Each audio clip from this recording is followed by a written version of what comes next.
can't rebuild unless he's broken first. A man can't rebuild unless he's broken first. If you run away from your walls, you're never going to know what's waiting for you. You don't know what greatness, what dream, what achievement is there. But if you have the courage to go right through it, man, when you get to that other side, it is beautiful. Just don't quit, man. You're talking to a guy who was told he was going to be dead by 40. I had 13 years left, okay? I lost my father in my hands. He died in front of me, and I had to bury him the next day, right in front of everybody. And I blew out my back burying my father. And I had a lot of issues I was dealing with after that I had to overcome.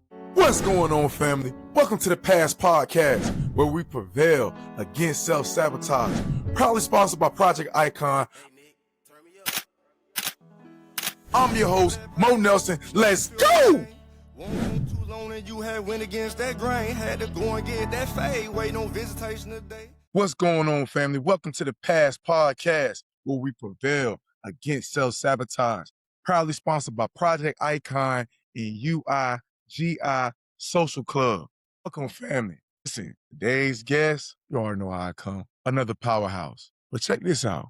He was told that he would be dead by the age of 40 and over 400 pounds, battling every single day just to survive. But he didn't just survive, he broke through it. 200 pounds lost, stages across the country.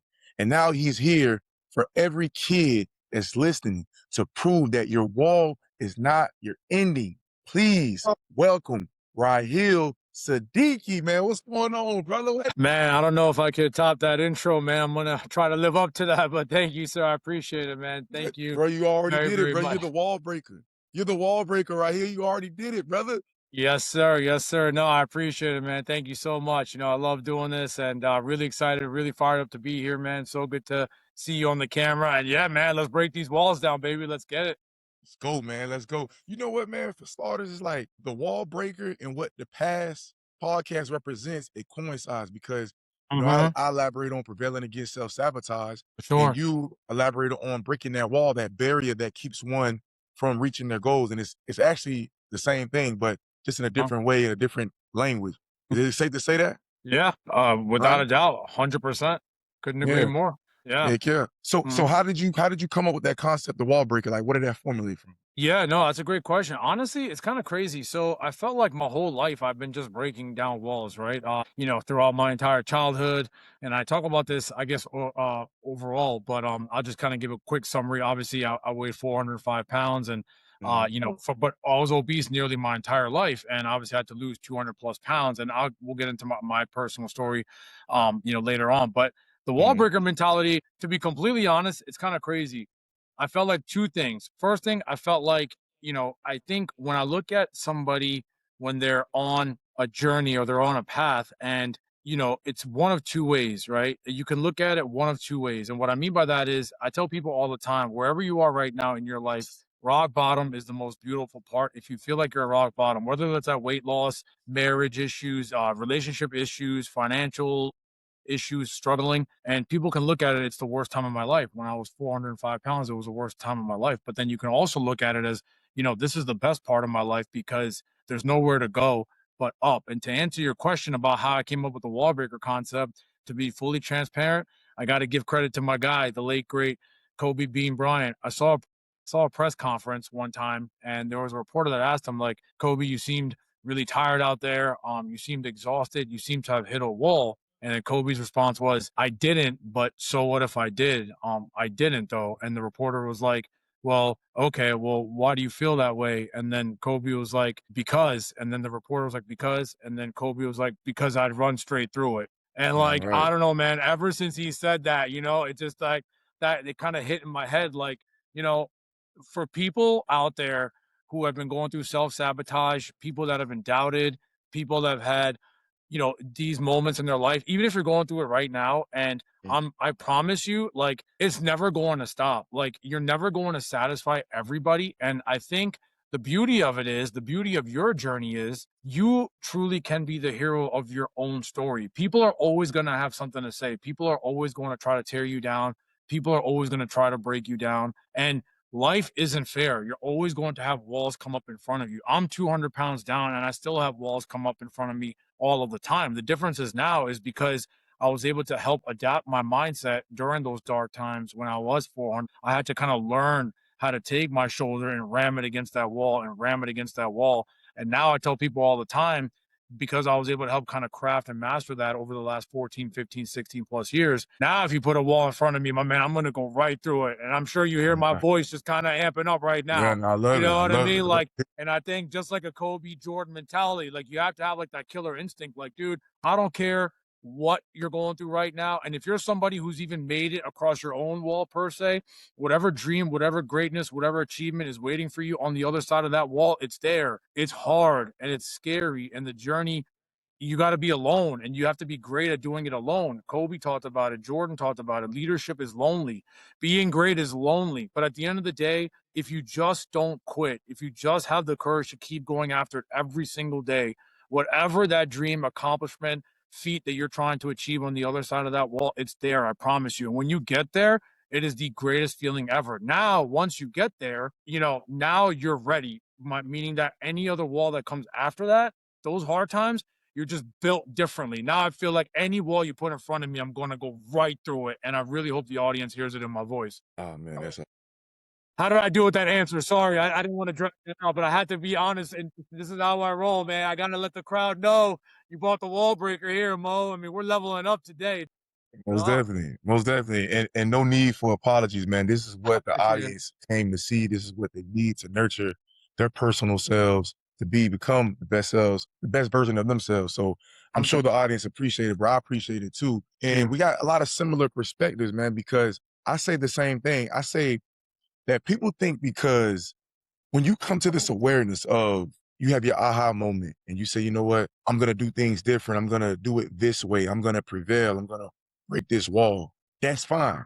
But that doesn't mean that adversity is going to stop. Adversity is going to keep coming. Adversity will never stop. I tell people, listen, you must have endurance. You must know how to defend yourself when it comes to adversity, because adversity is going to always chase you. You're always going to be on the chase. And sometimes it may catch you, but when it catch you, you have the defense skills to get it up off you, right? Get him up off you, hit him with a bow, hit him in the knee, get him in the headlock, get him up off of you, and you keep running. That's the same thing with the wall breaking. I break that one wall, now I get fortified, I get strong, and not say I'm never going to encounter another wall, but when I do, instead of succumbing and having that mindset of giving up or being overwhelmed, it's like, no, I broke one wall before. This wall may be a little stronger, but I got stronger too, and I bust down that wall, and I bust down, I bust down. That is the concept of what you're alluding to, right? 100%, no doubt about it. It's funny. I mean, and I'm going to do things a little differently. What I mean by that is I feel like people that know me and this audience that doesn't know me, that's okay. But my story is all over. Please follow me at Raheel the Speaker and you'll see my story all over. But to kind of give a quick summary to answer your question, I was 405 pounds. My father was really concerned. He was like, we got to go to the doctor to get your blood work done, get your results done, because I'm getting very scared. Doctor had a folder in his hand, walked in to see my father and I, flipped the pages on the folder, threw the folder on the counter, looked at my dad and I and said, it doesn't matter what these results say. Your son's going to be dead by the time he's 40 anyways. We're just wasting our time. I'm 27 years old. I'm 405 pounds. And that was it. And as I tease everybody, I'm like, well, there goes your 5-star review, doc. So, which is crazy. So then my father and the doctor went over to talk for a few minutes. Then we left driving home. And this is where the mindset really started to shift, because it had to shift. Halfway home, my father was like, listen, I need you to pull the car over. I said, why? Is everything okay? He said, pull the car over, pull the car over, pull the car over right now. So I said, what's going on? Sure. He's like, listen, this isn't a game. I'm running out of time. I'm not going to be there to see you have kids. I'm not going to be there to see you get married, have kids. I'm not going to be there, but you still have time. You're still young enough. You have to promise me you're going to take control of your health. You have to promise me you're going to take control of your life. And you have to promise me. And he told me, we are not leaving this highway, this shoulder, until you promise me we're going to go home. And in my mind, I'm like, wow, like that was the first time I ever saw my father like that, just vulnerable. So I was like, okay, Dad, I promise. Fast forward, that was January 2010, May 2010, joined the gym. And then I joined a gym. I joined a weight loss class from May 2010 to May 2011. I lost my first 150 pounds. I felt like I was unstoppable. I kept that promise to my dad. I was rolling, right? And I'm giving the expedited version to the audience. So please check out my full version on all my socials. July 2011, we're talking about walls coming. July 2011, 2 months later, we go to my cousin's wedding in Connecticut in the hotel bed. My father called it like he saw it. His liver Mm. ended up blowing out and he ended up dying right in my hands at the hotel for the family wedding in Connecticut. And now you want to talk about walls. That happened. We had to come back to Baltimore for the funeral the very next day. I bend over to pick up his casket. What do I hear? I hear a pop in my back. I blow out my L3, L4 herniated disc. I have sciatica shooting pain down my left leg down to my toes, back to back days. So you want to talk about life not being fair, and you want to talk about walls coming up. They don't just come up, bro. They come up fast and ferocious. Great Wall of China, like times two, right? I just had to say goodbye to my dad, who I promised I would take care of my health. And the very next day, I'm burying him. And the day I'm burying him, I blow out my herniated disc. I have over 500 people there, and I can't tell anybody because I'm burying my best friend. I got to man up, as they say, and suck it up. So my whole point to the audience is life truly isn't fair. Walls are going to come up, and I had a whole bunch of other walls that came up in my entire life too. But you have to understand, where I feel as though a man's greatness or a woman's greatness truly lies. It doesn't lie when you're on top of the mountain. It really lies when you're at rock bottom. Who are you when you're knocked down? Who are you when they're not chanting you and chanting for you and they're not screaming your name and you have nothing and everything is against you and you're on the canvas and you're knocked down and the referee is counting 10? Like, can you summon the will to get back up? And as I always tell everybody, the beauty of it is life is truly like boxing. And what I mean by that is, when you're on the mat, the referee gives you 10 seconds to get up off the mat. You got 10 seconds, okay? But the beauty of it is you don't have to get up at 1. You can still get up at 9 and still be heavyweight champion of the world in your own story. Just get up. Get up. Once you get up, then any wall in your life is meant to be broken, and you already know you're built for it because you got up before that 10 count. How did that answer go for you? Bro, listen, that is beautiful. Man, we're spot on, bro. Like I say, we have similar perspectives. We just use different verbiage. A wise man once told me, he said, adversity introduces a man to himself. And that aligns with what you just said. Like it's easy to be smiley, go lucky, have a positive mind frame, treat people nice, be encouraging when everything is going great, when the sun is shining. What about when that dark cloud comes? What about when that storm comes? What about when all that happiness kind of decimates a little bit and some adversity comes and it's in the way of you accomplishing your goals and things are not going as anticipated?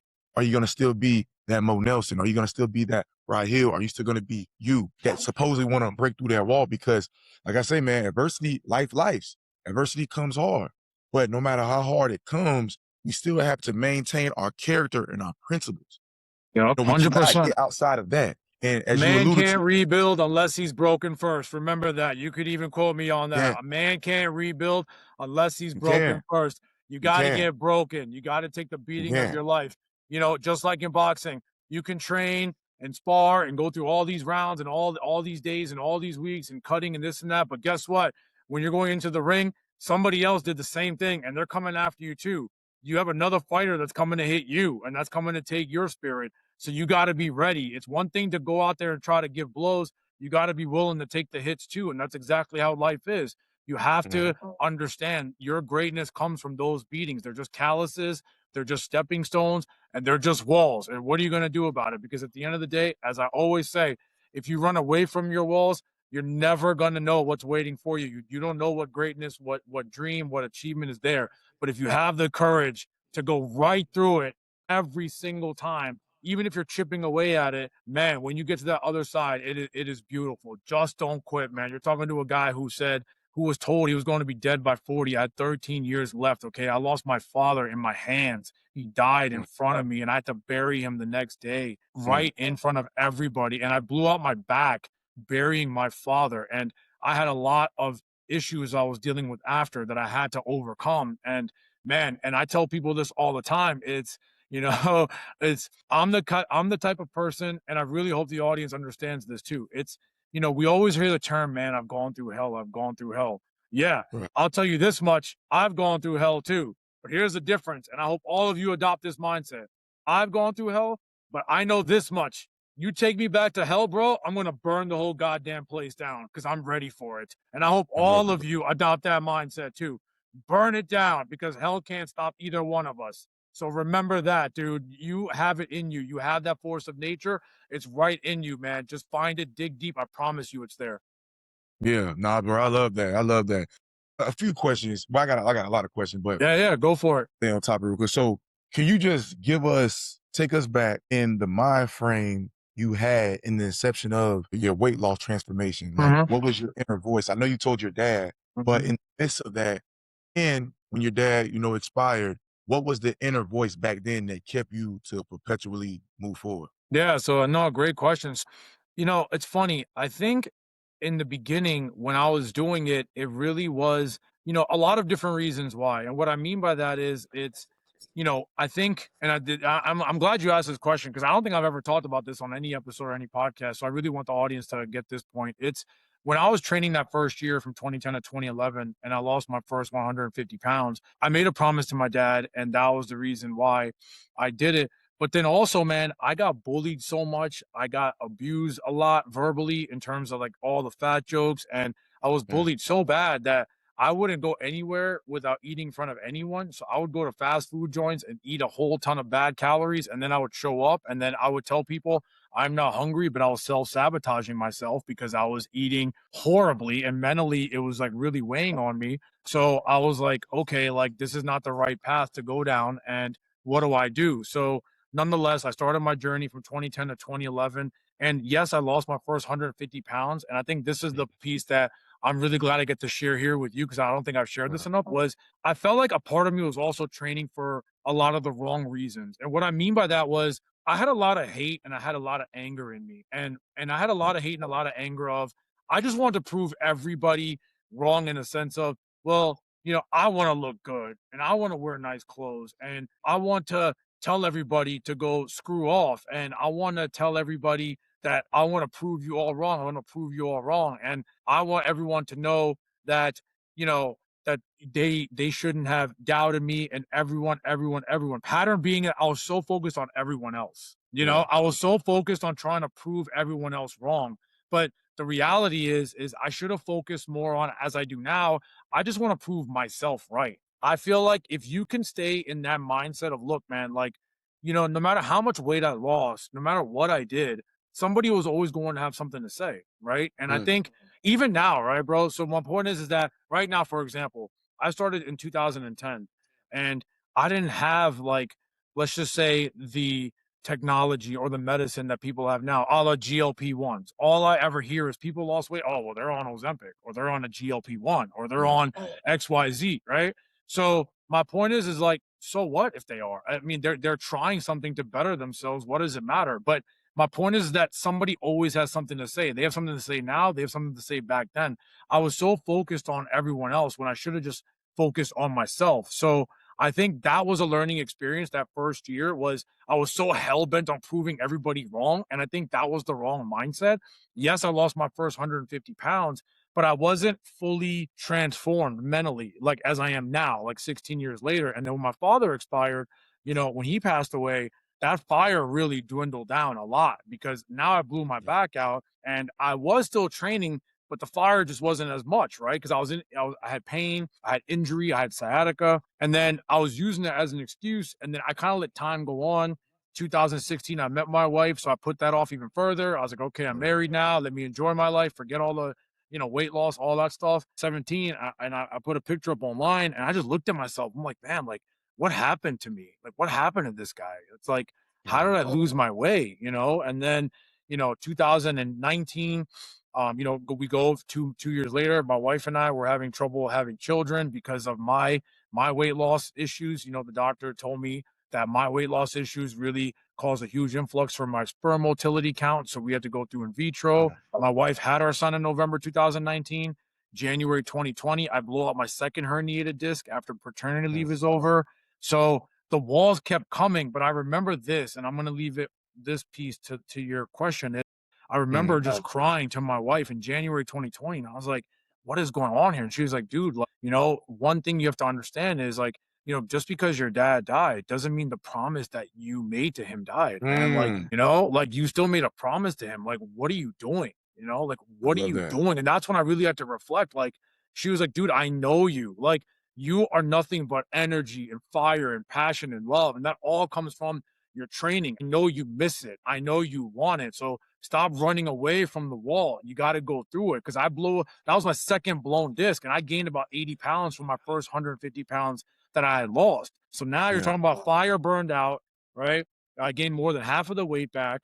My father died in my hands. I had to bury him. Second blown disc, having issues having my child with my wife. I felt like I was the wall that she had to go break. And now here we are in January 2020. Met a great doctor, got back surgery, 6 weeks of rehab. Shout out to my wife. My doctor looked at me and he said, let it out. 3 words, let it out. And I'm telling you, bro, when he said that, it was like, man, like the guy that you see now, that's when the wall breaker literally was reborn. Like that fire, it's like he just poured gasoline on it.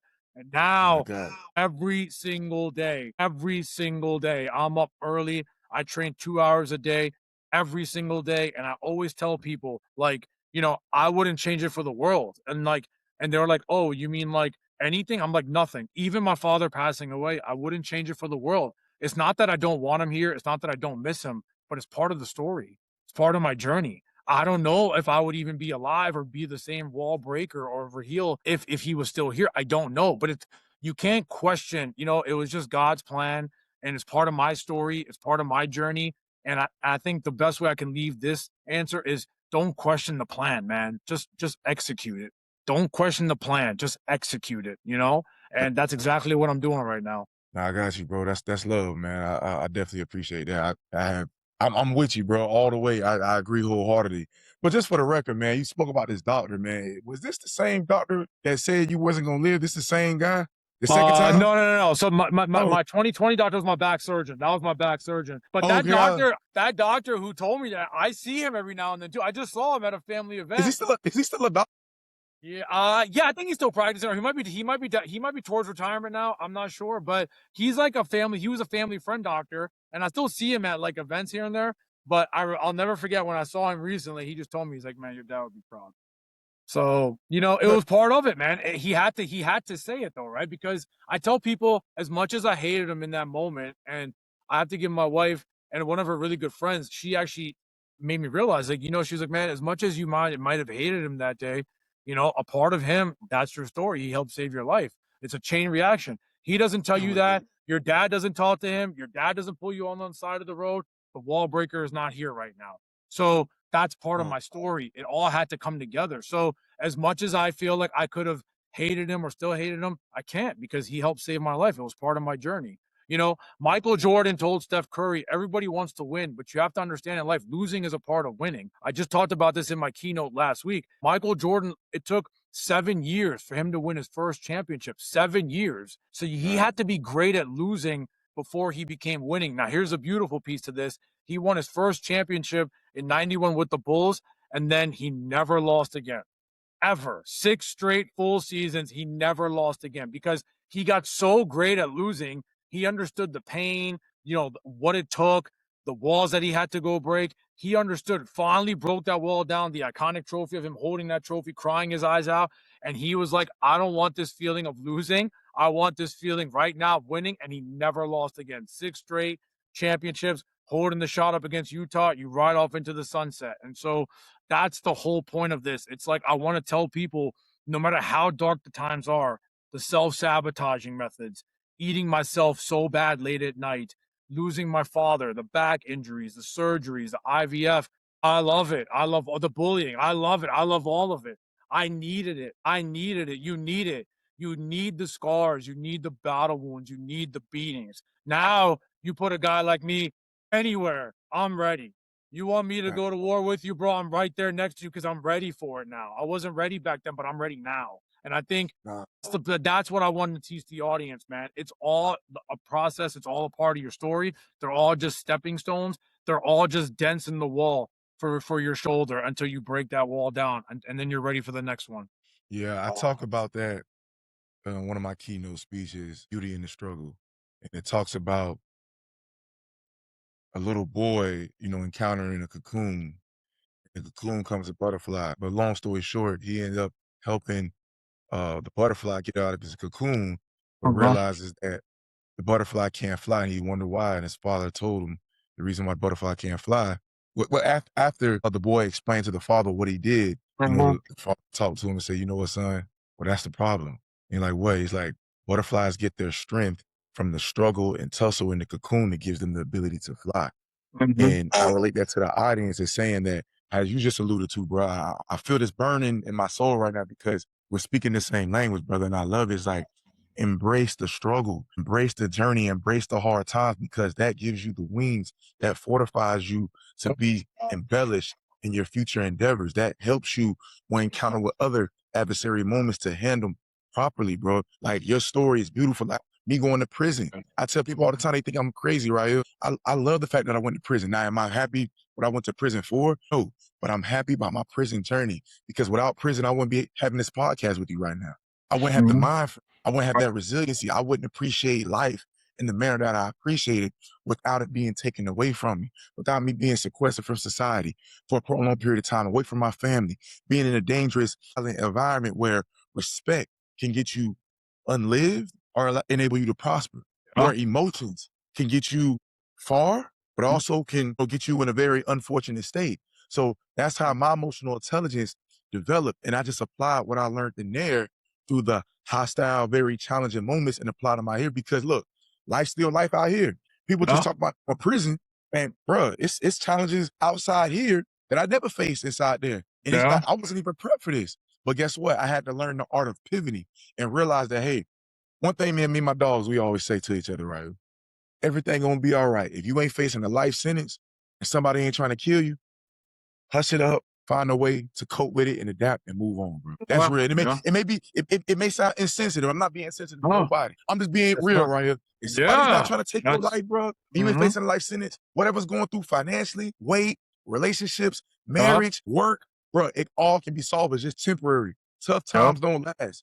Tough people do, bro. And you're a testament to that. I agree. No, I appreciate it, man. Yeah, no, I couldn't agree more, man. No, I mean, that's great. I didn't know about that, man, about you. So kudos to you. So you understand you're a wall breaker, man. I mean, that's all that it is. I mean, I tell people, man, my framework is very simple. It's like people ask me, what's the wall breaker method? I'm like, it's really simple. I'll tell you in 10 seconds. You just want to get from point A to point B. That's it. Point A to point B. But there's a big wall or a lot of walls in front of you. Now it's up to you and you alone. If you want to get from point A to point B, if you run away from those walls, you're never going to see what point B is. But if you have the courage and you have the strength and you have the toughness and you have the resiliency and you have the discipline to take that shoulder and keep ramming it against those walls, and you keep ramming against those walls, guess what? You're going to get to point B, right? So honestly, it's just as simple. I tell people the plan is simple, but the work is not. I mean, you're going to have to work. I mean, you're going to have to work harder than you probably ever thought you imagined, but it's so worth it. That's where the gratification comes from. That's why, going back to like a Jordan example, losing and expectations and pressure of winning and then constantly coming up short and not getting to point B, it was wearing on him. Then the mindset starts to shift of, man, okay, like you just got to level up even more. And I tell people this all the time, even if your goal, even if point B seems like it's out of reach or every day you feel like you have like this defeated mentality, then honestly, you have to tell your mindset, you got to figure out a way to do more, a way to be more. You have to dig deep inside of you to have a killer instinct. It's funny. I was talking to one of my friends the other day, and I say this all the time, but it's true. It's like, when you're a kid, you want to be Superman, famous comic. You're like, oh, I want to be Superman. Superman can do no wrong. He's Superman. He's Superman. But now that I'm a grown man, I'm like, yeah, that's cute, but kids want to be Superman, but men want to be kryptonite. And I want to be kryptonite. I want to be able to be the guy that if Superman comes here, I don't care. I'm going to snap his neck off if I got to get to point B. That's the type of killer instinct that you got to have. You get what I'm saying? You like that one, right? I love it. That's my mentality. That's what you got to have. You have to have the mentality of I'm not the hunted anymore. I'm the hunter. So if you're coming after me, good luck to you. Good luck to you, man, because I'm coming with everything that I got. Do you understand? And I think that's the mentality you have to have. That's why Mike won 6. He didn't win 1, he won 6. Because he won 1, and everyone thought, oh, Michael Jordan is the hunted. No, he was the hunter. Now he understood. I got my gold. I'm the king of the throne. This is my throne. Y'all ain't taking it from me now. I'm coming with Right. everything I got. And that's the mindset you need to adapt. Right. Also, I want to change the page a little bit, because we talk about prevailing against self-sabotage. We talking about wall breaking, those things, right? Well, I want to bring clarity to something that a lot of people ignore and we circumvent. Not all the time, but a lot of times when we're faced with the self-sabotaging challenges or the wall breaking things, right? A lot of times we place ourselves in those circumstances. Self-sabotage, you sabotaging self. Like, I mean, and I'm just being real with you. Like, you being 100%. the 400 pounds, right? Yeah. You did that to self by not taking care of your diet properly, having that 100%, my mindset, thinking everything is, what I mean? Just, eating, going through yeah. your emotional Oh discomfort with yeah. eating, stuff like that. All So you got yourself self-sabotage. to that. Me, I self-sabotage. Nobody put a gun in my head and make me do what I did that led me to prison. I made that counterproductive decision and it landed me there. So I want the audience to know, like, when we're encountering these endeavors, we can't play the victim. We can't, why me, because we have to go back to the root. 9 out of 10, we place ourselves in that circumstance. But the beautiful thing about it is, I don't know your spiritual belief, but God, whatever the most high, the universe, whatever you want to call it, is that we all got free will of choice. And just because you slip or you mess up in life, like you said in boxing, you always have that opportunity to get up and right that wrong and make a change. We all have it. You had that opportunity. Yeah, you got yourself in at 400 pounds, but you also had a decision too to lose it and to propel yourself into greatness as you just did. So how do you feel about that? Am I hitting on something? Or you agree or No, disagree? I agree. I couldn't agree more, man. Listen, when it comes to self-sabotage, honestly, it really comes down to the mindset of the truth, honestly, and that's the simple part of it is David Goggins, my guy, he's like one of my biggest idols, and one thing that really hit home that he always says that I love regurgitating, but then also reiterating, and then also I had to understand it's, listen, the hardest person, I'm paraphrasing this, but the hardest person to tell the truth to is who? It's yourself, right? I was overweight. I was mentally and physically broken. I was mentally and physically damaged. Nobody did that to me, right? I did that on my own. Nobody made me eat late night and nobody made me drink 2 liters sodas. Nobody made me eat late night sweets and go to bed. Nobody made me go out late night with my friends, hanging out till 2, 3 in the morning, getting up, having a bad pattern of behavior, life cycle, lifestyle. That was all me. That's all self-sabotage, right? That was all accountability. But here's the problem. The problem was that the biggest problem that I see when it comes to self-sabotage, again, it just comes down to the simplicity of the truth. People out there, they have a very hard time of telling yourself the truth. It hurts, okay? It sucks. It's very hurtful. And it sucks to look in the mirror and be like, dude, it's on me. It's my fault, right? And this is for anyone out there. I don't care if you're a man, woman, if you're going through financial crisis, relationship, divorce, weight loss, you have to look yourself in the mirror and say, what did you do wrong in this moment, in this situation? Even if it's not all of your fault, you have to be accountable and have some of that blame. You have to be aware. You have to be honest. You have to tell yourself the truth. So again, honestly, I couldn't be more, I couldn't agree with you more. I just think it really comes down to when it comes to self-sabotaging patterns, the biggest issue that I see that people have, even the ones that are still going through it right now, they are in denial and they don't want to tell themselves the truth. And I think you have to have the courage to tell yourself the truth. I tell people all the time in life, the hardest step to take on this journey, weight loss journey, any journey, my journey, it's the first step. I didn't want to admit that I had a problem, man. I did it. It took my dad taking me to the doctor and the doctor telling me that I was going to be dead by 40 unless I changed my ways. That's what it took. And then it took my dad dying 18 months later in my hands and then the rest of my story. But had my father not done that, I don't think you and I are talking right now. I don't think I'm getting married. And I don't think I'm having my son because I didn't want to admit the truth. The bottom line is when it comes to self-sabotage, everyone out there, you got to look in the mirror. It's going to hurt. It's going to suck. It's going to feel like the worst feeling ever. But if you have the courage to tell yourself the truth, whatever plan of action you take after that, I promise you it will be easier. It's going to still be very hard, but it will be easier. Right. So we're talking a lot about self-sabotage. And the tricky thing about it is that self-sabotage can disguise itself as comfort, safety, and even love. Right. So with you, how did you learn to recognize your own self-sabotaging patterns? And how did emotional intelligence become your way out? Because what you're alluding to, that is predicated on emotional intelligence, eating gluttony, that is an emotion. Like, how did you utilize emotional intelligence to get out of this situation? And what's the most common form of self-sabotage you see in the young people you work with today? Yeah, no, that's a great question. Well, I think a couple things, right? When it comes to self-sabotage during those times and to kind of get out of it, it just came down to the fact of, well, look, what do you want your life to be? We only got one life, man. We only got one. But here's the thing that I tell everybody. It's we only have one life to live, and that's true, we only do. But if Mhm. you're lucky, if you're very lucky, if you're extremely lucky, you might have a second chance in that one life.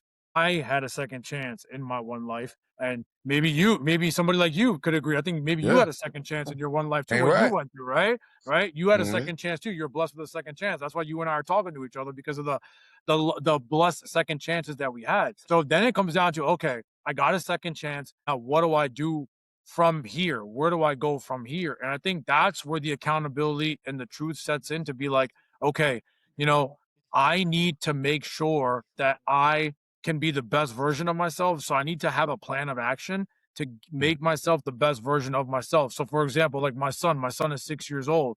And it's funny. So I'll use this example and I use this a lot, but I think I hope you'll understand this piece. Like when people ask this question all the time, and I'll ask you this question too, it's, when you ask somebody, what's the most important part of your life? What do you think is the normal or like the right answer? If I were to ask you, what's the most important part of your life? What would you say? Well, if you're asking me, I'm gonna say my health. Your health. That's a great question. You're right. And I love that you said that because the general answer is what? My family, right? People say Mhm. my family, my family, my family. Yeah, you I gotta put your and I health tell first because you ain't gonna take care of them. exactly, exactly. You hit it right on the head. So I tell Yeah, people all the time, my training and my health, it's like 1A, and my family right here. I say Shaq and Kobe.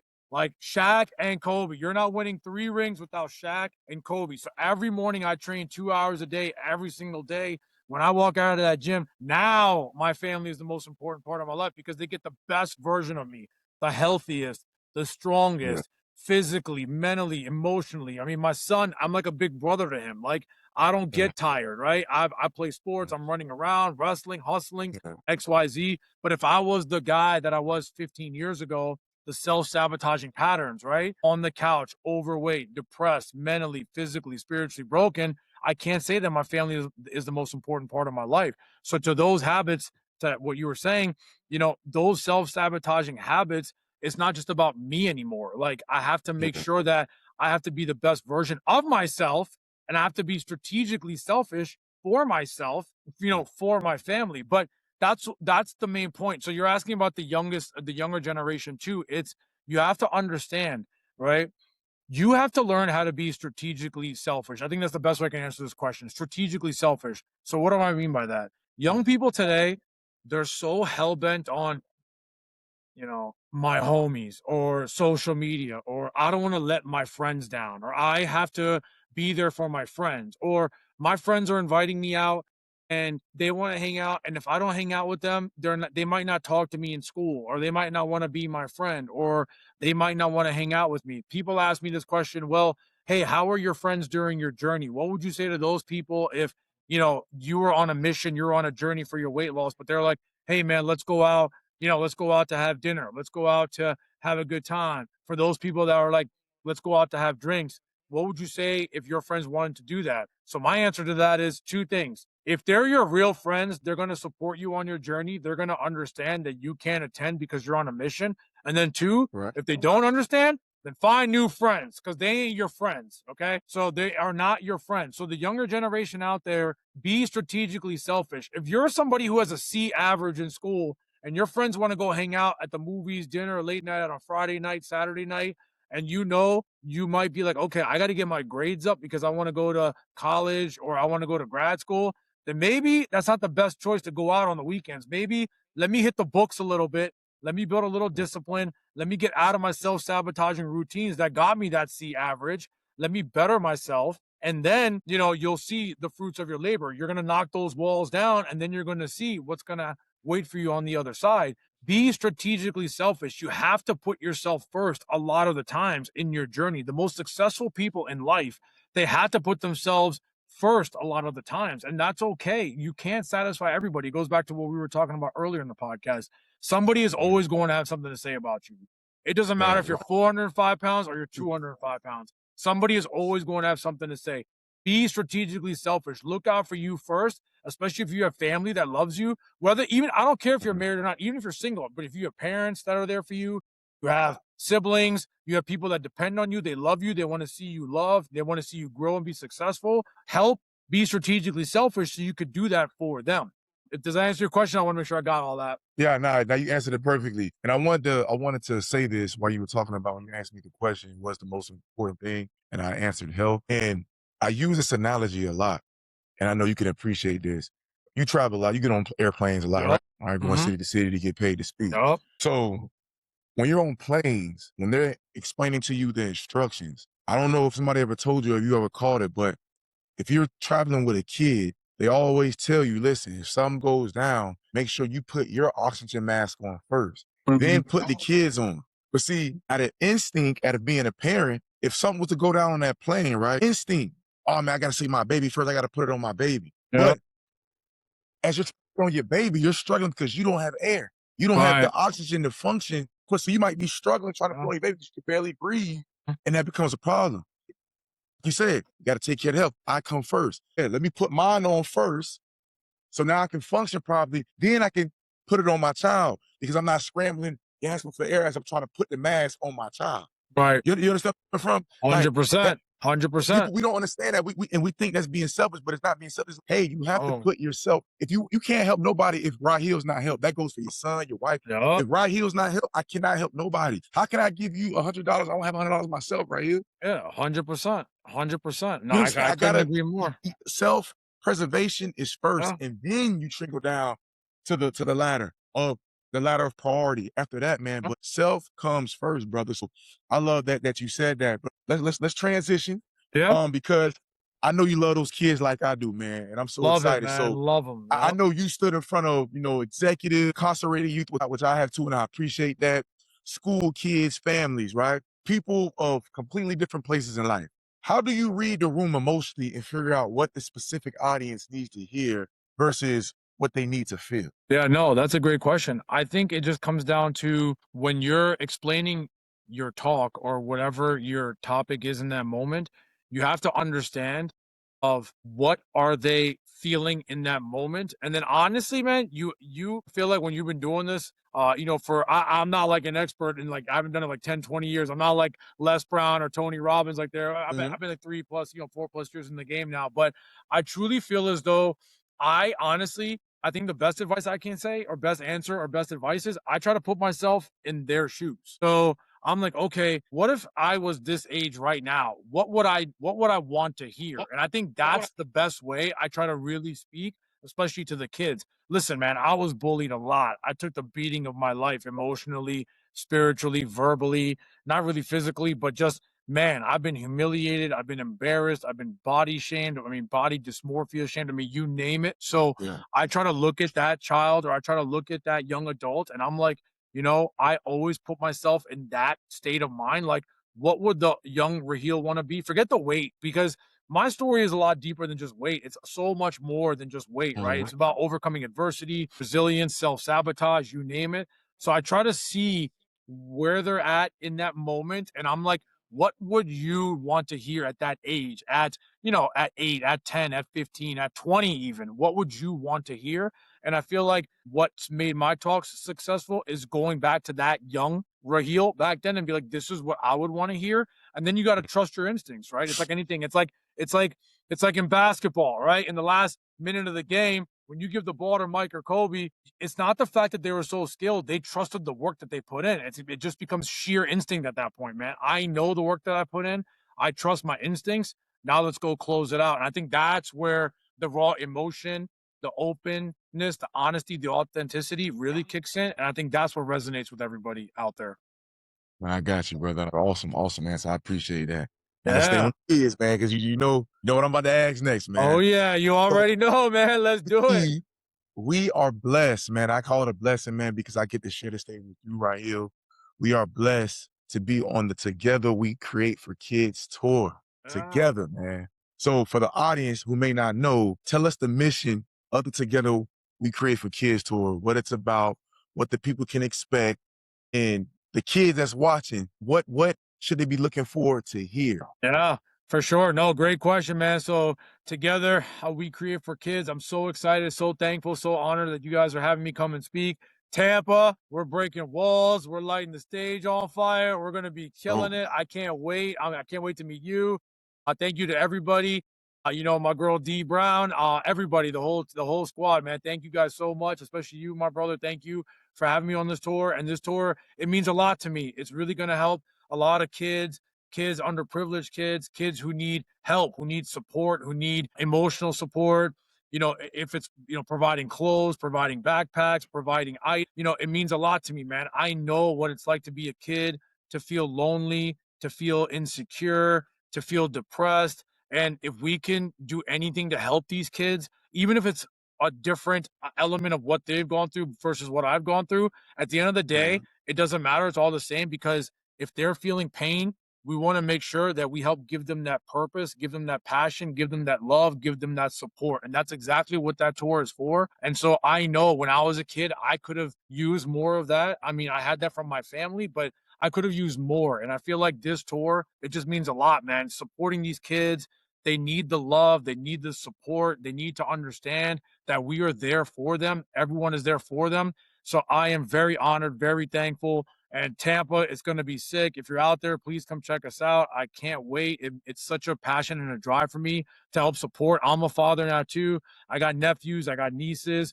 I love looking at those kids, and I love how the kids in my family, in my network, they look at me as like a leader, as a role model, and I want to be able to give back. And I think that's the beauty of my story, my journey. I want to be able to give back, support, and I really want to help these kids out, man. So please, any sponsors, any business owners, please donate. We would love to have your donations, help out. It would really help these kids out a lot because kids are our future. We need them. And it's just that simple. Kids of the future. Yeah. I mean, they're our future, man. And we have to take care of them.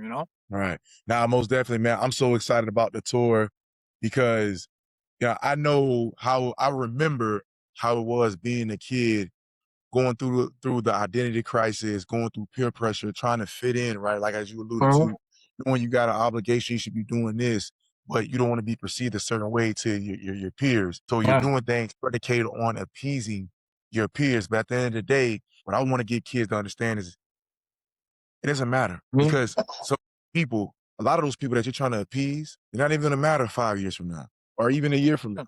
You know what I'm saying? So it's like 100%. You're a it is kid, what it man. is right Listen, here. It's a season, bro. It's a season. you're We gonna got to have be your real. whole So life to I all the can't kids. wait. I Yeah. can't wait, brother, to administer to these kids. Someone that's relatable, someone they can trust. Mom, I had a great relationship with my mom, but I remember when I did what I did, I wasn't comfortable enough to disclose that to my mom, and that's something I want to change. And as for parents, I feel like we should make sure we're intentional with the relationship with our child, making sure Yeah. that our kid doesn't fear us, but respects us, but doesn't fear us because you want your kid to let you know, hey, that they did something drastic, that how they're feeling because you never know. You never know what they're getting themselves into. Some things can Yeah. cause suicidal effects. I want to know if my Mhm. child. I want to know. Listen, even if my child, bro, listen, it goes beyond this. Even if my Mhm. child feels they want to be gay, I I don't care. I'm gonna still love my child and accept it. They're still human beings. If you're that, I want you to express that to me. Daughter, son, it doesn't matter. Don't feel like you have to hide that from me. Because if they hold it in, they go through that identity crisis, they build up all this pressure, but they might not know how to handle it because they don't have nobody to talk to. Somebody's gonna understand or just listen. Then I mean, they listen, man. I self-sabotage. mean, at the end of the day, God willing, for anybody out there, if we are blessed to live till 70s, 80s, 90s, 100s, my point is that your adult life starts when you're 18, so 18 to like 100. So my point is, you're gonna have the rest of your adult life to deal with stress and pressure and bills, and if you're fortunate to get married and kids and mortgages and car payments and insurance and surgeries and injuries and all that stuff. But when you're a kid, man, I mean, like you hit it on the head. You want to teach them discipline, resilience, strength, raise them the right way, raise them to be great people, Yeah, great boys, great girls. But you also want to teach them love and teach them to have fun because they're never going to get this age back again. You're never going to be exactly. 5 or 7 or 10. Have fun. take them out, man. Show them the way. Have fun with them. Tell them how much you love them. It's okay to cut out of work once in a while. Be like, you know what? I'm gonna take my kid out of school half a day. I'm gonna cut out of work half a day. Let's just go enjoy the day. Oh, is there a reason? No, because here's my reason, because I love you. That's my reason. I love you, and I'm never gonna get this time back with you again. And let's just go enjoy. And I think that's what these kids need. And it breaks my heart for a lot of these kids who are just very underprivileged, who don't have clothes, they don't have food, they don't have backpacks, they don't have emotional support. They're struggling right now. And this tour, it just means so much to me, because I feel like this is exactly what we need. We need to have that support, emotional support, to all the sponsors out there that are donating. You're not just donating for, oh my God, like a charity or a cause. You're donating for the kids, man. You're donating for the kids. You're donating for the future. That's who you're donating for. Don't look at it as I'm donating to support a great cause. Yeah, I get what you're saying in terms of a great cause. Yes, it is. But forget the cause, man. It's about the kids. It's about them. It's about their future. It's about how we can help establish their greatness. And we need your help. We need your support. And that's why we're doing this. Right. And I want to add to that. We're investing in the transformation of the kids. I feel like they need to know that, man. So, Raheel, do me a favor. So tell the audience, and I'm not talking about the kids right here. I'm talking about the parents, the organizations. Yeah. Why is it important for them to be at the Together We Create tour? Together We Create for Kids tour. Why is this important? Yeah, no, for sure. A great question. I think it's important to be there because we need to, like we talked about, show our kids they're the future, show our kids that, you know what? I think this is a great time for I'm the biggest believer in actions speak louder than words. So, for example, my son, I mean, he's 6 years old. He trains every single day. And, obviously he's a kid. So, like when he was like 3 or 4 years old, he would be like, oh, now he's 6 and now he's willing to do it every day. He's excited to do it. And here's where I'm going with this, because his father does it every day. And I show him that I do it every single day, and how I live my life and how I act. That's how he is seeing. Seeing is believing. So to those parents out there, why should you come? Because if you're telling people you care about the kids and you care about the cause, then actions speak louder than words. Show up. Come out, man. Come donate, show love, come to the tour, show support, show everybody, right? Don't tell me, show me. Show me that you care. Show me that you're willing to come out and support us, man, because that's what it's going to come from, right? If you want your peers, you want your own kids, you want your loved ones to take you seriously in life, actions will always speak louder than words. My son's not running laps and he's not training every day if daddy's not doing it every single day. He sees what he believes. Our kids see what they believe. And I'm telling you, man, they'll believe what they see. Our kids believe what they see. So if you're going to tell our kids and you're going to tell us that we care about the kids and we care about the cause and we care about their future, show up. You show up. Your actions are speaking louder than words. And man, it's going to go further than you're ever going to imagine. I promise you that, man. Actions speak louder than words. Show up. You show up. I know you care if you're showing up. Make sense?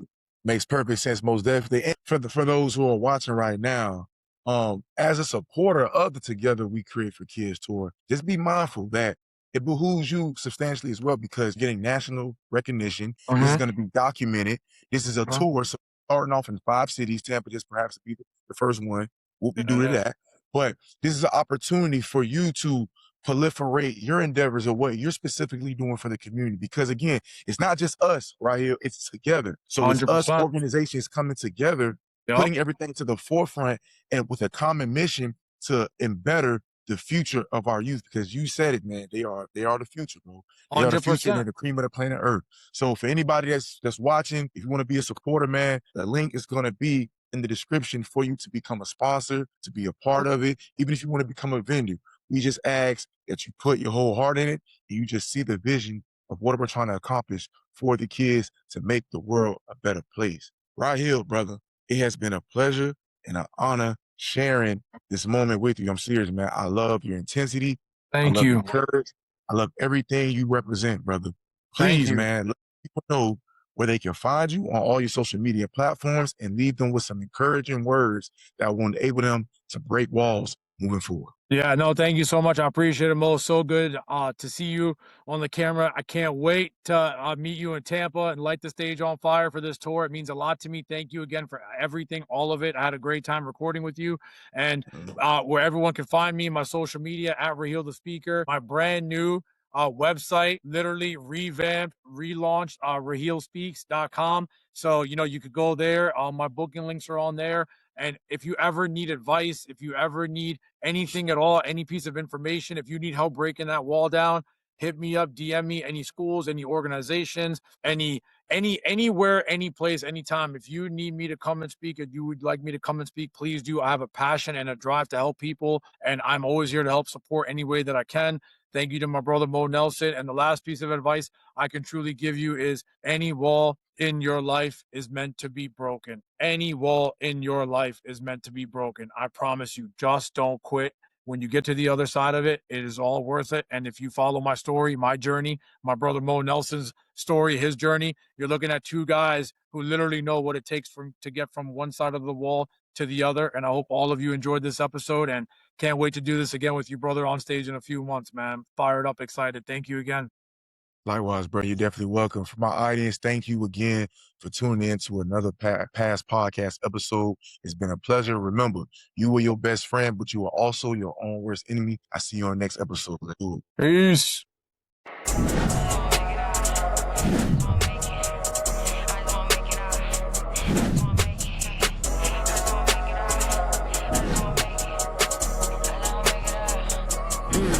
Yeah, I just wanna make it out for the times that we ain't have it.